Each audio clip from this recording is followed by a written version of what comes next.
guess what? AI is going to be an assistant. It's going to make you more efficient. It's going to make you able to consume information at a higher rate. It's going to make you have to do less menial tasks. And I don't, and I never like to use menial because I could offend somebody, but less tactical tasks.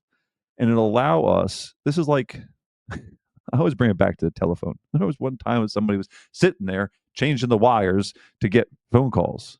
Is anybody mad that we don't have to do it anymore? Is anybody mad that they really don't have a home phone, and everything's cell phone? I mean, let's talk about where this is going to drive us, and let's not be protectionists.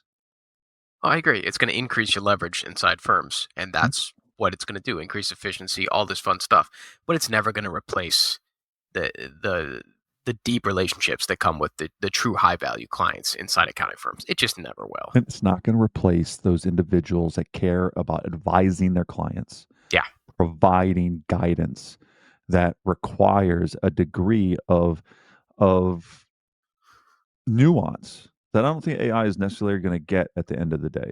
Because what matters to you, Doug, versus what matters to Emily could have everything to do with something that is not written down or not obvious. It could be just an expression, where you're from, what your background is. And those things is where, as you're pointing, Doug, relationships matter. Yeah. Yeah. People buy from people. People continue to work from people. No. And I don't think that'll ever change. No, and if it does, we can just keep talking, and somebody will listen to us. We can keep yapping.